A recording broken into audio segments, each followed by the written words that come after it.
మీ ఎలాంటి వ్యాపార ప్రకటనలకైనా వెంటనే మా ఛానల్ సంప్రదించండి. కర్కాటక రాశి వారికి జాన్యువరి నెల 2026వ సంవత్సరంలో గోచార ఫలితాలు ఏ విధంగా ఉన్నాయో సశాస్త్రీయమైన పద్ధతులు తెలుసుకునే ప్రయత్నం చేద్దాము. ఇందులో ఎక్కువ గ్రహాలు మనకు అనుకూలంగా ఉన్నాయని మీరు అంతా ఎగిరి గంతి వేయవలసినటువంటి ఏమి ఉండదు. వ్యక్తిగతమైనటువంటి జాతకంలో ఎక్కువ గ్రహాలు అనుకూలత ఉన్నట్టయితే అప్పుడు మనం దాన్ని సంతోషపడవలసినటువంటి విషయము.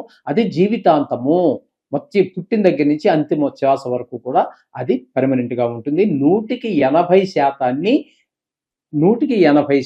ఫలితాన్ని సూచించగలదు. ఇది నిష్ణాతులైన వారు చెప్తే 10 నుంచి 15% మాత్రమే దీని ఫలితం ఉంటుంది.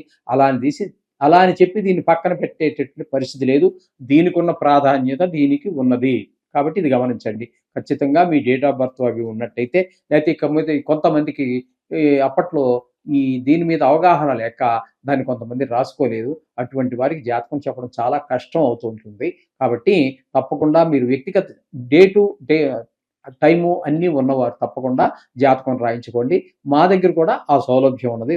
చేతితో రాసి మొత్తం ఏ గ్రహాలు మీకు మీ జీవితంలో అనుకూలమైనటువంటి మహాదశలు వస్తాయని కూడా రాయించడం జరుగుతూ ఉంటుంది. ఇక్కడ కర్కాటక రాశి వారికి ద్వితీయ స్థానంలో కేతుగ్రహ సంచారం. ద్వితీయ స్థానంలో కేతుగ్రహ సంచారం వల్ల ధనానికి ఇబ్బంది పడవలసినటువంటి పరిస్థితి వస్తుంది. అలాగే మన ప్రవర్తనలో తేడా ఉంటుంది. ఎక్కువగా చెడు వైపే ఆకర్షితులయ్యేటటువంటి అవకాశం చాలా ఎక్కువగా ఉంటుంది. ఈ విధమైనటువంటి పరిస్థితులన్నీ కూడా కనబడుతూ ఉంటాయి. ముఖ్యంగా నేత్ర సంబంధమైనటువంటి ఇబ్బందులు ఎవరికైనా ఉన్నట్టయితే వారికి కొంచెం ఎక్కువగానే అనుకూలత లేనటువంటి గ్రహం కేతు గ్రహం ఉన్నది కాబట్టి ద్వితీయ స్థానంలో ఆ నేత్ర వ్యాధులు కొంచెం ఎక్కువ అయ్యేటటువంటి అవకాశం ఉంటుంది. తగు జాగ్రత్తలు తీసుకోండి. అలాగే కొంచెం ధన నష్టం అంటే ధనం రావటమే కష్టం అవుతుందండి. ఆ విధమైనటువంటి పరిస్థితి అంతా ఉంటుంది. ఇంట్లో కూడా ఆహ్లాదకరమైన పరిస్థితులు ఉండవు. ఆ విధమైన ఫలితాలన్నీ కేతు మనకు సంక్రమింపజేస్తూ ఉన్నాడు ఇక్కడ. అలాగే 6వ స్థానము 7వ స్థానంలో శుక్ర, రవి, కుజ, బుధ గ్రహాలు 2 సంచారం చేస్తూ ఉన్నాయి. ఇక్కడ దగ్గరగా సగం నెలల పాటు మనకి 6వ స్థానంలో సంచరిస్తూ ఉంటే తదుపరి 7వ స్థానం అయినటువంటి మకరంలో సంచారం చేస్తూ ఉన్నారు. ప్రథమంగా ఇందులో 4 గ్రహాల సంచారం. ఈ 4 గ్రహాలే 7వ స్థానంలో కూడా సంచారం చేస్తున్నాయి. ఇక్కడ 6వ స్థానంలో శుక్రగ్రహం 12వ తారీఖు వరకు సంచారం చేసి తదుపరి నెలాఖరు వరకు 7వ స్థానంలో సంచారం చేస్తోంది. కాబట్టి ఇక్కడ గోచార రీత్యా శుక్రుడు 6వ స్థానంలో కానీ 7వ స్థానంలో కానీ శుభప్రదమైనటువంటి ఫలితములను ఇవ్వజాలడు. అంటే నెల పూర్తిగా లేదు. కాబట్టి వీరు షేర్ మార్కెట్లో పెట్టుబడి పెట్టేటటువంటి వారు దాని జోలికి నెల రోజులు మాట్లాడకుండా ఉండటమే మంచిది. అలాగే సినిమా రంగంలో ఉన్నటువంటి వారికి కూడా ఈ కర్కాటక రాశి వారికి అనుకూలమైన ఫలితాలను శుక్రుడు ఇవ్వటం లేదు. అలాగే టీవీ రంగంలో ఉన్నటువంటి వారికి సోషల్ మీడియాలో ఉన్నటువంటి వారికి కూడా అనుకూలమైన ఫలితాలు శుక్ర భగవానుడు ఇవ్వడు. ఇది గమనించుకోండి.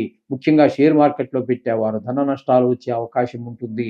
కాబట్టి చాలా జాగ్రత్తగా పెట్టాలి పెట్టుబడి పెట్టడం. లేకపోతే దాని దగ్గరికి వెళ్లకుండా ఉండటం మరీ మంచిది. ఎందుకంటే 2 స్థానాల్లోనూ కూడా అదే విధమైనటువంటి పరిస్థితిలో ఉంది. దానికి తోడు రవితో కలిసి ఉన్న కారణంగా ఇక్కడ మోఢం కూడా ఏర్పడుతూ ఉన్నది. కాబట్టి మరీ నిర్వీర్యుడైపోయాడు శుక్రుడు. కాబట్టి వెళ్ళనే వద్దు. దేని దగ్గర పెట్టుబడులు పెట్టడానికి ముందుకి వెళ్ళవద్దు. ఇది సూచన, గమనించుకోండి. అలాగే రవి యొక్క సంచారం తీసుకున్నట్టయితే 6వ స్థానంలో ఒక 14వ తారీఖు వరకు ఉంటున్నారు. తదుపరి మకర సంక్రమణం అంటే ధనస్సు నుంచి మకరంలోకి సంచారంలోకి వెళుతున్నారు. అక్కడ మిగతా రోజులు నెలాఖరు వరకు అక్కడే ఉంటారు ఆయన. ఇక్కడ 6వ స్థానంలో సంచారం చేసే 14వ తారీఖు వరకు చాలా మంచి ఫలితాలన్నీ కూడా మనకి రవి వల్ల వస్తూ ఉన్నాయి. దానివల్ల ఆరోగ్యం చాలా బాగుంటుంది. అప్పులు కావాలంటే పుడతాయి. అప్పు ఎవరికైనా మనం ఉన్నట్టయితే తీర్చేయగలుగుతాము.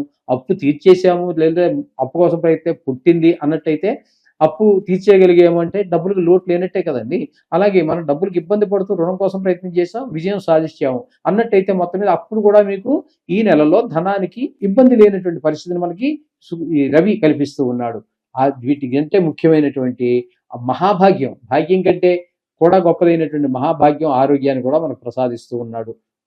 అలాగే మంచి పేరు ప్రఖ్యాతులు వస్తాయి. అలాగే మంచి పేరు ప్రఖ్యాతులు వస్తాయి.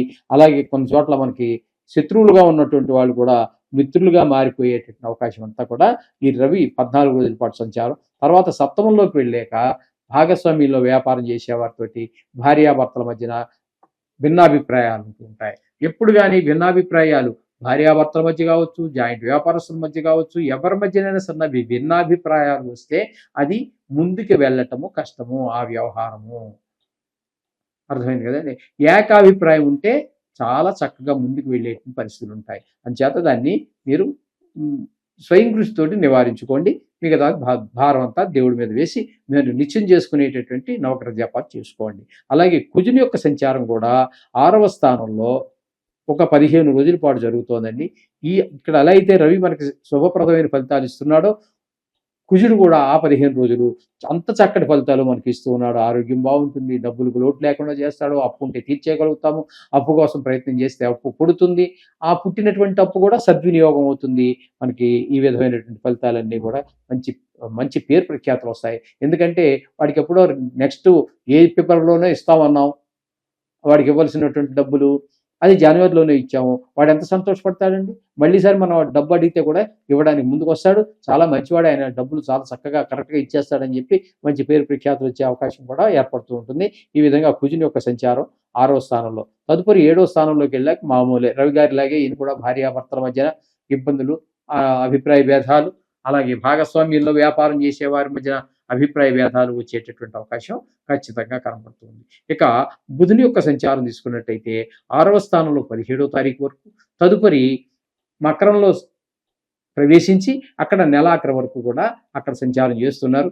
ఇక్కడ 2 స్థానాలలోనూ కూడా మనకి బుధుడు చాలా చక్కటి ఫలితాలన్నీ ఇస్తున్నాడు.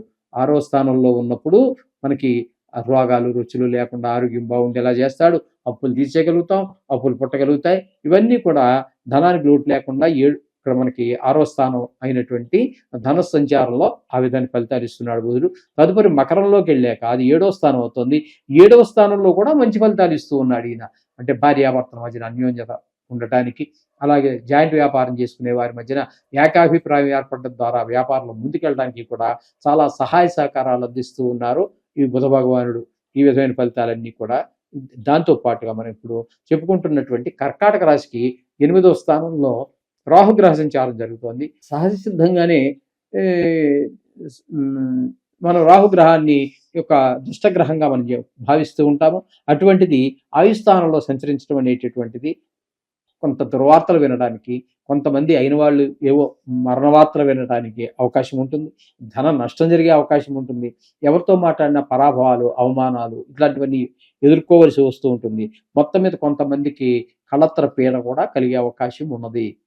కళత్ర పీడ అంటే భార్య, అటువంటి ఆవిడకి ఏదో ఆపద రావటం, అంటే చనిపోవటం, లేకపోతే బతికున్న ప్రయోజనం లేనటువంటి పరిస్థితులు రావటం, ఈ విధమైనవన్నీ కూడా కల్పిస్తాడు ఆ రాహు అష్టమ స్థానంలో ఉంది.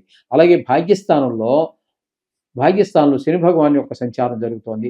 భాగ్యస్థానంలో శని సంచారం అనేటటువంటిది మనం భావాద్భావం కాబట్టి పిల్లల మీద దుష్ప్రభావం చూపించే అవకాశం ఉంటుంది. ముఖ్యంగా మనకి తండ్రి గారి ఆరోగ్య విషయంలో ఆయనకి లేకపోతే మనకి ఆయన మనతో కోపగించుకోవటం, ఆయన ఆశీస్సులు లేకపోవటము, లేకపోతే వారికి ఏదైనా అనారోగ్యం చేయటము, తండ్రి గారి విషయంలో ప్రత్యేకమైనటువంటి శ్రద్ధ తీసుకోవాల్సి ఉంటుంది. వాహన సౌఖ్యం కూడా కొంచెం కొరవడేట్లో ఉంటుంది. దైవభక్తి, గుళ్ళు గోపురాలు ఇవి తిరగలేము. ఏదో కాస్త మనస్సు ప్రశాంతంగా పెట్టుకుందాం, ఇదే గుడికి వెళ్ళి కరగంట కూర్చుంటే ఆ దేవుని ప్రార్థిస్తే అనేటటువంటి అభిప్రాయం మీలో ఉన్నా కూడా దాన్ని కూడా సాగనివ్వడు ఈ శని భగవానుడు. ఈ విధమైన పరిస్థితి అంతా కనబడుతూ ఉంటుంది. ఇకపోతే వ్యయస్థానంలో గురు సంచారం. ఈ వ్యయస్థానంలో గురు సంచారం అనేటటువంటిది ధన వ్యయము, ధన నష్టము. ఈ ధన నష్టం అంటే ఎవరో మోసం చేసి తీసుకుపోవడం, ధన వ్యయము అంటే ఖర్చు అయిపోవటం, ఇట్లాంటివన్నీ కూడా ఉంటాయి. శత్రుభయం, మనోవిచారం, ఈ విధమైనటువంటివి కూడా ఉంటూ ఉంటాయి. అయితే వ్యయస్థానంలో గురు సంచారం అనేది మిగతా గ్రహాల వ్యయస్థానంలో సంచారానికి చాలా తేడా ఉందండి. ఎందుకంటే ఈ గురువు వల్ల కూడా అదే ఖర్చు అవుతుంది, కానీ ఈ అయినటువంటి ఖర్చు మీకు శుభప్రదమైన ఫలితాలు ఇచ్చేటట్టుగా ఉంటుంది. ఒక ఇల్లు కొనటానికో, లేకపోతే హాస్పిటల్లో ఉండి వారికి ఎవరికో ప్రాణాపాయం తప్పించడానికో, లేకపోతే ఒక టీవీ కొనడానికో, ఒక కారు కొనడానికో, మొత్తం మీద మీ పిల్లల్ని ఇవి ఏవి చదువు కోసం వ్యయం చేయటం, డబ్బు వ్యయం చేయటం, ఇవన్నీ కూడా మనకి శుభప్రదమైనటువంటి ఖర్చులు. ఈ విధమైన ఖర్చులు మాత్రం మనకి ఈ కర్కాటక రాశి వారికి గురువు అందిస్తూ ఉన్నాడు. ఈ విధమైన ఫలితాలన్నీ కూడా మనకి జరుగుతూ ఉంటాయి. ఇక్కడ కర్కాటక రాశి వారికి మనం చెప్పాలన్నట్టయితే రవి పాక్షికంగాను, కుజుడు పాక్షికంగాను, బుధుడు కూడా పాక్షికంగాను సంచారం చేస్తూ ఉన్నారు, శుభ ఫలితాలు ఇస్తున్నారు. తప్పితే పూర్తిగా శుభప్రదమైన ఫలితాలు ఇచ్చేటటువంటి గ్రహం ఒకటి కూడా లేదండి. అయినా కూడా మీరు ఏమి కంగారు పడవలసినటువంటి పరిస్థితి ఏమీ లేదు. అర్థమైందండి? ఇది కేవలం గోచారం మాత్రమే. జాతకంలో మన జాతకం బాగున్నట్టయితే గోచార ఫలితాలు అంతగా చెడు ప్రభావాన్ని చూపించలేవు. అయినా ఈ వీటికి పరిష్కారం కూడా ఈ జ్యోతిష్యాన్ని మనకు అందించినటువంటి మహామునీశ్వరులు చేశారు. కాబట్టి రోజు కూడా మనల్ని ప్రతినిత్యము కూడా మనం చెప్పుకుంటున్నాం. గత 2-2.5 సంవత్సరాల నుంచి మనం చెప్పుకుంటూనే ఉన్నాం. ప్రతిరోజు కూడా ఈ నవగ్రహ జపాన్ని చేసుకోండి అని చెప్పేసి. నవగ్రహ జపం అంటే శ్లోకాలే చదువుకోండి, వచ్చినవాడు ప్రకాశక మంత్రాలు, వేద మంత్రాలు చదువు, ఏదొస్తే అది చేసుకోండి. తప్పకుండా మీకు శుభం కలుగుతుంది. ఇంకా ఎక్కువగా బాధ అనిపిస్తే కాస్త ఆ నవగ్రహాల చుట్టూ ఒక 2-3 రోజులు, వారంలో 2-3 రోజులు తిరగండి. ఇంకా మీకు ఇక్కడ శని ప్రభావం ఎక్కువగా ఉన్నటువంటి వారికి 31వ తారీఖున వచ్చేటటువంటి శని త్రయోదశి రోజున తైలాభిషేకం కానీ నువ్వులు దానం ఇచ్చుకోవడం చేసుకోండి. శుభం.